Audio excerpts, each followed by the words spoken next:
오늘은요, 우리나라 풍수지리에 관한 내용을 좀 이야기를 해볼게요.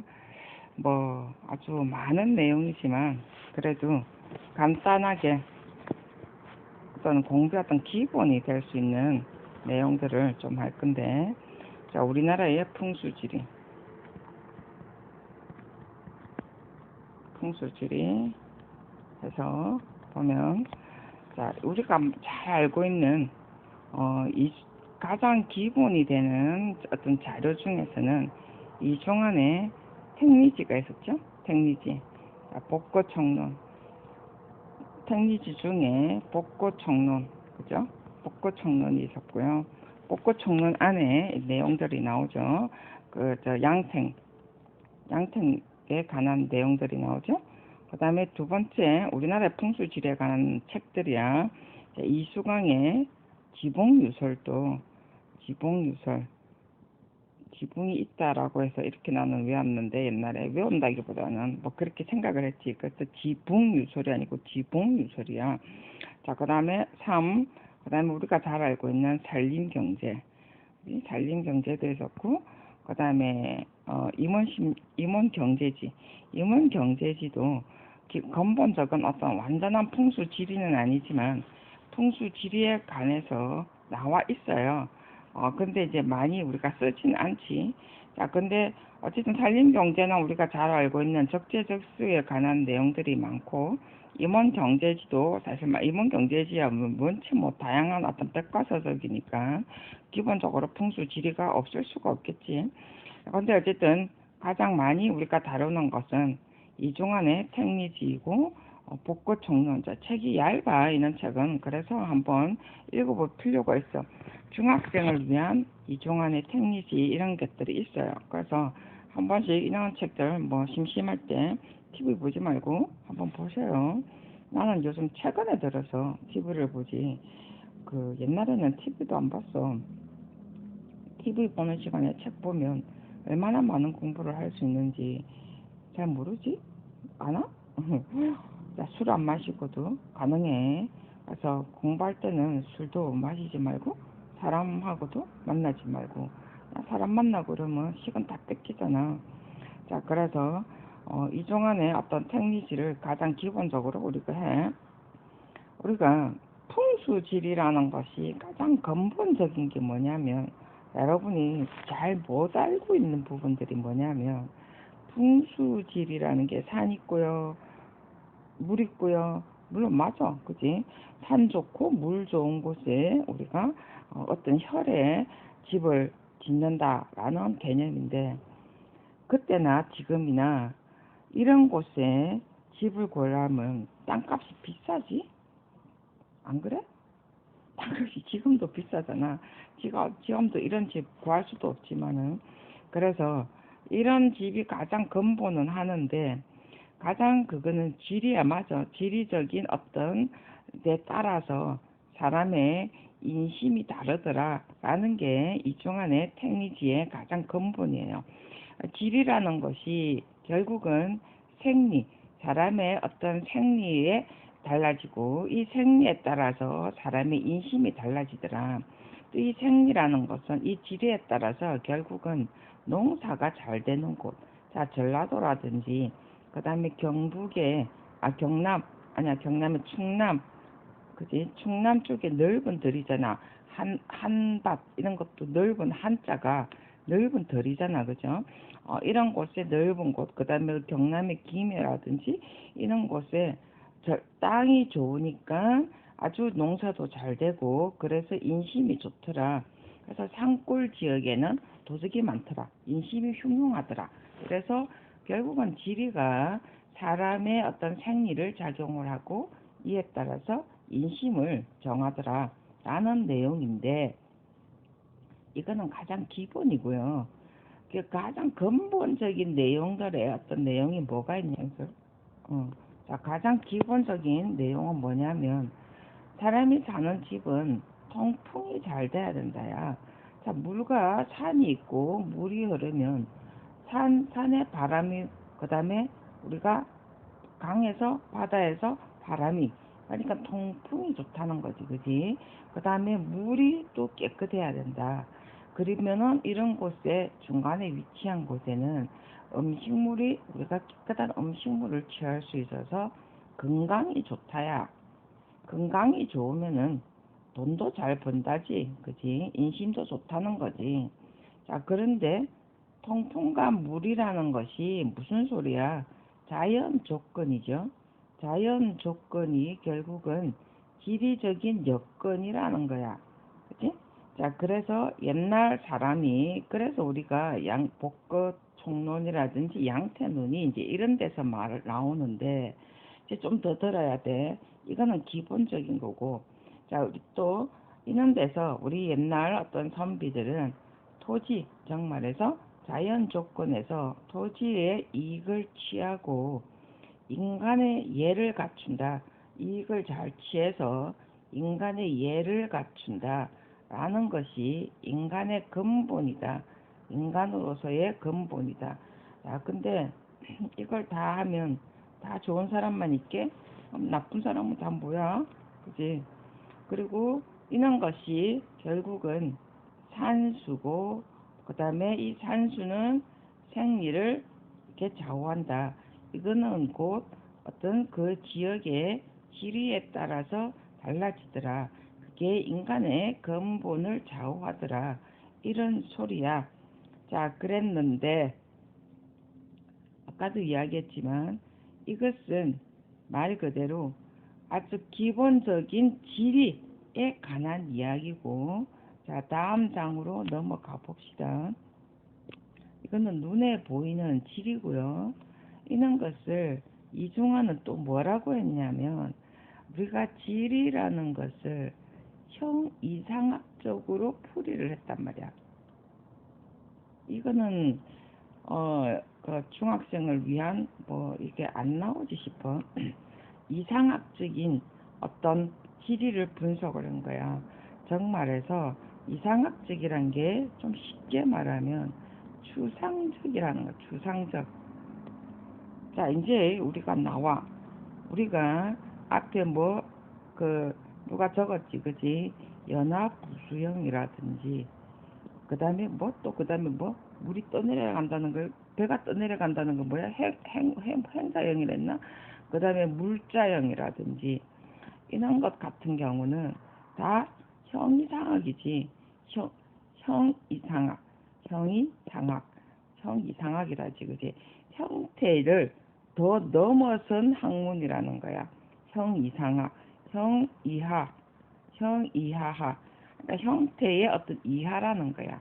그래서 지금 우리가 이미 눈에 보이는 산과 물은요, 형태죠. 그죠? 눈에 보이는 것은 형이야. 이것보다 더 이상의 어떤 형태라는 거야. 그래서 형 이상학, 이걸 우리가 추상적 또는 우리가 말하는 철학이라는 거야. 이게 우리가 지금 한국의 어떤 특징이요. 이런 철학적이라는 거죠. 그래서 형이상학적이다라고 하는 것은 추상적이다, 눈에 보이지 않는 것을 해석할 수 있는 능력이라는 거야. 그래서 내가 우리나라의 전통 어떠한 철학적인 개념을 동양 철학에 넣은 이유 중에 하나가 우리나라의 어떤 특별한 해석 능력이라는 거죠. 서양에는 이런 게 없어요. 우리나라의 어떠한 특별한 능력. 자, 그러면 중국은 있겠느냐? 중국도 별로 없어. 근데 정말 우리나라에만 어떤 존재해 있는 형이상학적인 형 써이자, 그지? 형 써이자를, 그 형이 할 때, 써이자를 써. 형에 더 넘어선 어떠한 학문이라는 거죠. 그래서 우리나라는 또 눈에 보이는 것 외에 해석할 수 있는 능력이라는 거죠. 형이상학적인 능력. 그래서 추상학적이라는 거야. 그래서 우리나라가 인터넷이 발전하면서 어찌 보면 더 우리나라는 크게 발전할 수 있는 소질이 있죠. 왜냐면 우리나라는 굉장히 많은 걸 갖췄는데 세계화될 수 없었던 게 언어의 장벽 때문에 세계화될 수가 없었고, 그다음에 국력이 약해서 사실은 세계화될 수가 없었던 거지. 사실 우리나라의 어떠한 국민성이나 우리나라의 철학이라든지 그다음에 아까처럼 추상이라든지 이런 것은요, 추상화라든지 이런 거는요, 외국보다는요, 일본, 중국보다는 훨씬 더 진짜 형 이상학적이에요. 단지 언어가 우리가 어떤 영어 쪽으로 세계의 어떤 공통어가 우리나라하고는 조금 잘 안 돼서 그렇지, 그지? 번역할 수 있는 우리나라의 언어를 번역할 수 있는 영어가 안 되기 때문에 그런 거지. 우리나라의 생각은요 대단한 거예요. 근데 이거를 외국으로 어떻게 퍼져나갈 수 있는 게 없다 보니까 사실 공통적인 언어가 춤이나 노래야. 그지? 노래와 춤, 연극 이런 것은요, 언어를 더 넘어서는 거거든. 그래서 인터넷이나 세계화가 됨으로 해서 이게 발달할 수 있는 거야.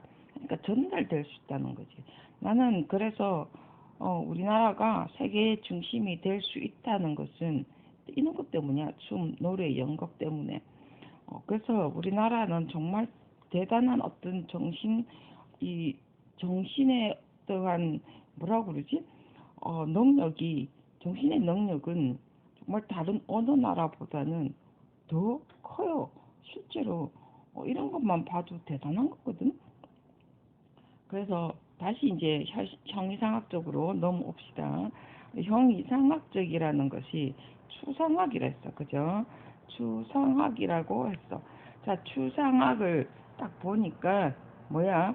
우리나라의 물이라든지 수구, 그러니까 물이 들어온 입구, 산, 그 다음에 물 자체, 이러한 요소들을 어떻게 표현했다고? 말 그대로 이름이라는 말로 아니면 어떤 형상으로 표현을 했다. 이 형상이 눈에 보이는 형상이 아니고 표현되는 어떠한 이미지로 표현을 했다는 거죠. 진짜 추상학적으로 표현을 한 거야. 그래서 이런 것에 어떤 주택을 앉히든 뭔가를 앉혔다는 거죠. 궁을 앉혔든. 그래서 우리가 비록 지리를 가지지 못하더라도 이런 형이상학적인 표현으로서 우리가 이렇게 지리적 구조를 갖춰졌다는 거죠. 물 있고 산이 있고 하면 얼마나 좋겠어. 근데 다 그것을 취할 수가 없다는 거죠. 그래서 산수, 생리, 지리, 토지의 이익을 취하고 인간을 예를 갖추는 것이 어떠한 인간의 가장 기본이다, 근본이다. 이것은 결국은 통풍과 물, 자연 조건을 내가 가지고 취함으로 해서 건강을 취한다. 이 건강을 취해야만이 인간의 가장 근본을 취할 수 있다는 거죠. 자, 그래서 조금 더 이제 가면 이제부터 이제 이게 어떤 의미를 다시 한번 더 봅시다. 그래서 이중안의 택리즈를 보면요. 그러니까 양택론이 나오죠. 양택론이 가장 우리가 양택 삼요결이라고 그러지. 그래서 이런 앞에 지리적 여건을 앞에 추상화시켜서 형이상화시켜서 따져보면서 아까 뭐 연합부수형 이런 것도 마찬가지야. 자, 이런 것에 어떤 산이 없다면 어떤 연합부수형처럼 물에 떠다니는 느낌에 어떤 들면서 그 안에 저 뒤에 산이 있어도 괜찮다는 거야. 이 집에 연합부수형을 하면서 저 앞에 물길 있는 곳에 마을 입지를 잡았어. 자, 그랬는데 그 안에 내가 지구의 안에 그 안에 집이 어디에 있느냐? 이 안에 집을 놓는데 이제부터 마을은 이렇게 잡았는데 그 다음에 집은 가장 중요한 게 이제부터 이중안의 양택 삼요결에 대문하고 그 다음에 수문이야. 대문과 수문의 관계. 이게 뭐냐면은 바람길이지, 그지? 바람길. 지금은 우리 지금 현대로 가서는 도로로 해석을 해요. 양과 음의 관계라는 거야. 그지? 자, 수문, 그 다음에 물길 또는 바람길, 도로. 그래서 이런 건 항상 움직인 데에서 양의 개념이에요. 그래서 대문하고의 관계, 그 다음에 또 대문하고의 침실하고의 관계, 그 다음에 부엌하고의 관계. 자, 왜 그럴까? 대문은 아까처럼 우리가 좋은 바람이 들어오고 향이 좋아야 좋다. 정말해서 좋은 방향으로 남향이 들어와야, 그지? 남쪽으로 들어오는 길을 열어놓고, 침실도 마찬가지죠. 향이 좋아야 건강하다는 거죠. 자, 부엌은요, 나중에 가장 이게 음식하고 관계가 되죠. 아까 앞에 뭐였어요? 잠을 잘 자고 좋은 어떤 바람에 들어오고 좋은 향에 잠을 잘 자고 좋은 음식을 먹어서 인간의 건강에 어떠한 것을 가지고 있다는 거야. 부엌하고 나중에는 뭐하고 연결되냐면 사실은 우리가 말하는 화장실하고 관계가 되지, 그지? 화장실하고 부엌하고 이제 현대로 가면 화장실하고 부엌하고 앞에 두지 마라, 맞은편에 두지 마라, 불결하다, 이런 내용이 나오거든. 이게 우리가 현대 풍수라고 그래, 이런 것 보고. 자, 그래서 어쨌든 대문과 침실의 관계인데, 자, 조금 이거는 좀 지워보자.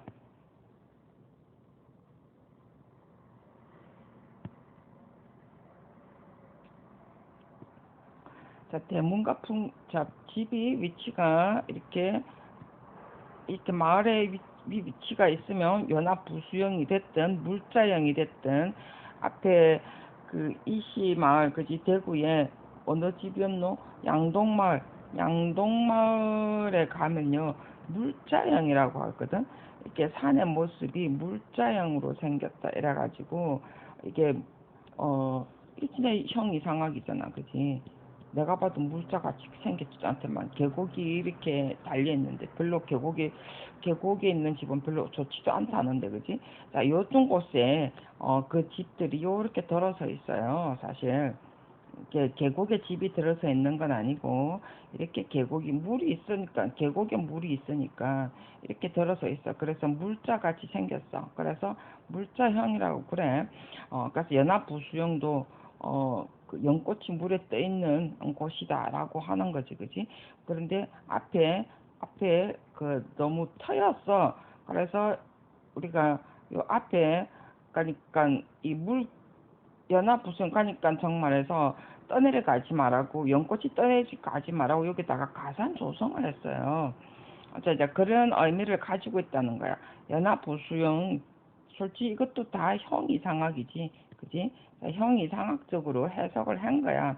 근데 실제로 앞이 너무 터여서 바람 막을 길이 없다는 거야, 실제로. 그래서 별로 좋지 않는 곳에 가산 조성을 했다는 거야. 이것을 우리가 기회 보완이라고 그러죠, 그죠? 자, 끝까지만 하고 너무 길게 나면 머리가 아프니까. 자, 그래서 이런 곳에 집을 정할 때, 자, 대문이 이렇게 있을 경우에, 일례에서도 마찬가지죠. 우리나라는 큰 대문이 있고 중문이 있고 뭐 있잖아. 자, 그랬는데 집이 이렇게 있어. 이렇게 집이 놓였을 때, 이 대문은 흉과 길이 같이 들어오는 길이야. 물길도 있지만. 그래서 이 침실은 안방이죠. 그래서 침실이요, 이렇게 있어요. 그래서 좋고 나쁜 길에 방을 두시지 않는다는 거야.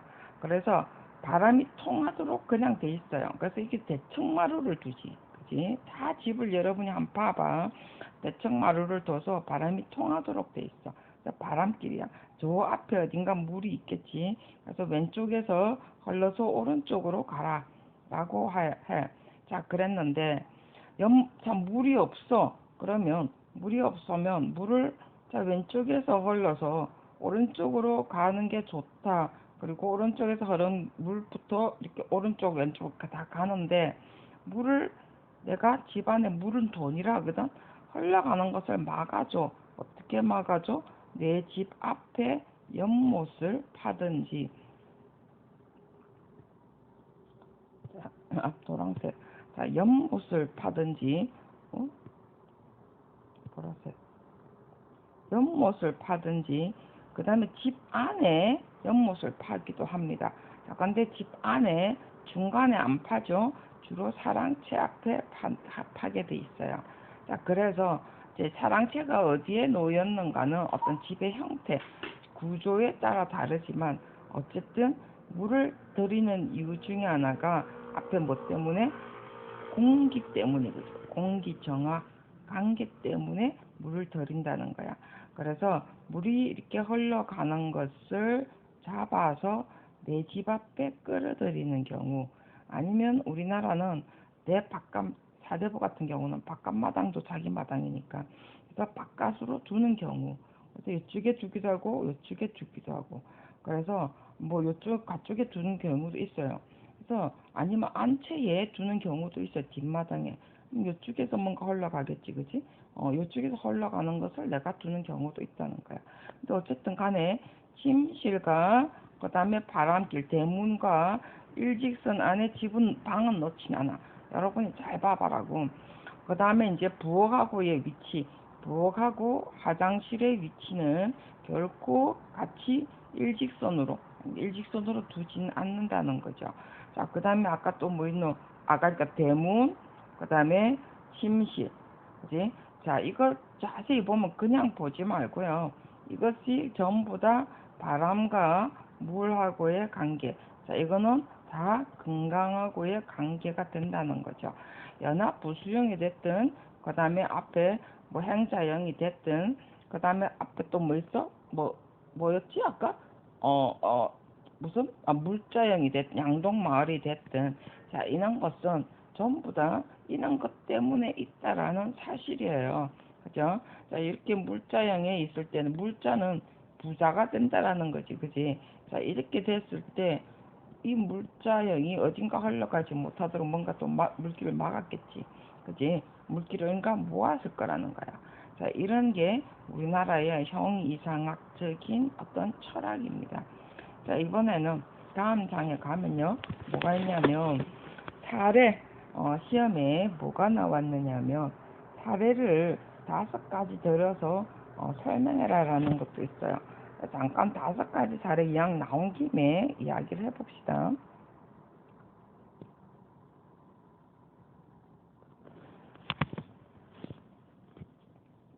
어, 5가지 뭐 옛그림에서 이런 게 나오더라고. 왜냐하면 내가 이걸 문제를 봤어, 몇 개를.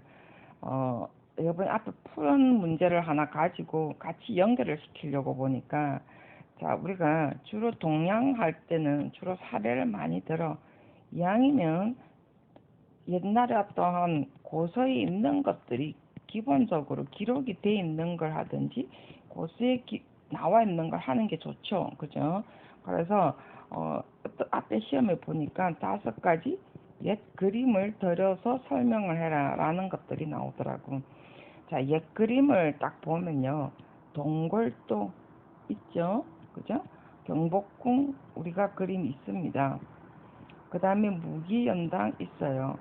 자, 소세원도 있습니다, 여러분. 소세원 같은 경우도요, 그림이에요, 원래가. 자, 이런 것도 다 옛그림인데, 여러분, 이 옛그림에 여러분들이 아까 풍수 지리에 맞춰서 한번 그림을 여러분이 분석을 하세요. 여러분이 하셔야 돼. 어차피 옛날 그림밖에 없어. 옛날 그림밖에 없기 때문에 요거 분석은 그냥 지식인들이 그 이후에 분석을 한 거야. 이거를 설명하는 책은 아무 데도 없습니다. 그러니까 여러분들이 알아서 분석하면 돼. 내가 지금 오늘 이야기해 줄 것은 이왕 나온 김에 그 독법에 관한 이야기를 하려고 그래요. 우리가 어떤 그림에 보면요, 이런 그림을 그리는 독법이 있어요.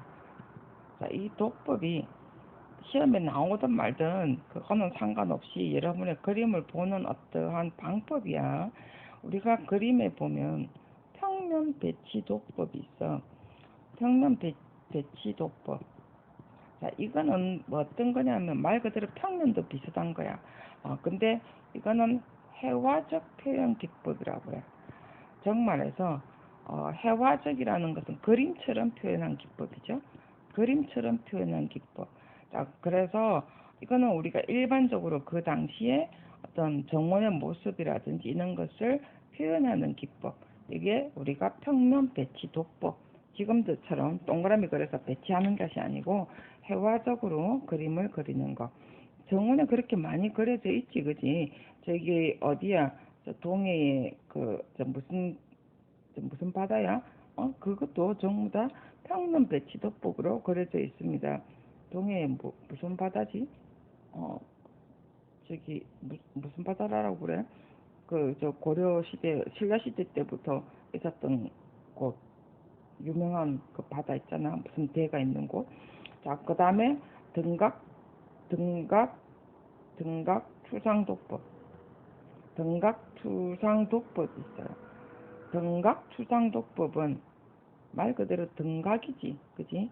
각도가 동일한 도법으로 그림을 그렸다는 거야. 추상도법이라는 게 입체도법이야.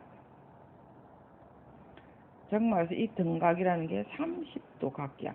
30도 각을 기울인 입체도법이야. 여러분이 그림을 딱 보면 동굴도가 그렇게 그려져 있어요. 한번 봐보세요. 동굴도 다 이렇게 30도 기울어진 상태에서 그림이 나무도 이렇게 그려져 있지, 건물도 이렇게 그려져 있고. 그래서 이런 걸 등각두상도법, 그래서 30도 기울인 입체 기법이라고 생각을 하면 되고요. 세 번째로는 사면 전개도법이 있어. 이것도 많이 봤어요, 여러분들이. 건물 방향에 따라서 시점을 달리하는 기법이야. 주로 경복궁의 그림에 문들, 문무, 월문, 그 다음에 무문, 그 다음에 용문, 이런 거 있잖아요. 그 다음에 호문, 이런 거. 그지? 이런 거는 다 사면 전개도법이야. 내가 이쪽에서 봤을 때 모습 그려져 있고요. 문은 주로 루니까. 그 다음에 이쪽에서 봤을 때 요런 모습. 그지? 그래서 이런 거는 사면 전개도법이라고 해요. 건물 방향에 따라서 시점을 달리해서 그리는 기법. 주로 문에 많이 그려져 있기도 한데 또 달리 그려져 있기도 해요. 자, 어쨌든 우리가 어떠한 옛날 고서의 기록들, 그림들 다 옛날 그림들이야, 사실. 그랬는데 어떤 그림이냐, 단지 우리가 해와 도법으로 그려져 있느냐. 주로 이거는 기본적으로 많이 그려져 있어. 일반적인 그림 기법은 평면 배치 도법, 서민들의 어떤 기법은 평면 배치, 서민이 아니고 주로 사대부들은 주로 평면 배치 도법을 썼고요. 궁궐이라든지 어떤 왕족들 그러면 등각 추상도법이나 사면 전개도법을 썼어요. 자, 무기연당이라든지 이런 것도 보면 사면 전개도법도 쓴 데다가 평면 배치도법도 썼어요. 그래서 우리가 여러분이 그림을 볼 때 이런 그림을 보면서 아까 무엇을 분석한다고? 우리가 앞에 앞에 뭐라고 이 물과 수 이거 풍수지리를 눈에 보이는 형만 이야기하지 말고 형 이상학적으로 분석을 했던 방법도 있다는 거야. 그래서 여러분들이 하회마을이나 연화부수용, 양도마을, 물자 이런 것은요 형 이상학적인 방법이었어요. 물론 그 풍수지리에 딱 맞는 말도 있긴 있어. 전혀 없는 건 아닌데 마을은 풍수지리에 맞춘 경우도 많고 그랬는데 거기에 입지된 집들은 풍수지리에 안 맞는 게 엄청 많아. 그래서 이렇게 형이상학적으로 말을 갖다 붙인 경우 엄청 많다는 거야. 여러분 마을도 말을 만들어서 붙이셔요. 아시겠죠? 그러면서 그림을 하나 보면서 이 이론을 가지고 나는 어떻게 분석할 것인가를 한번 생각을 해 보셔요. 끝.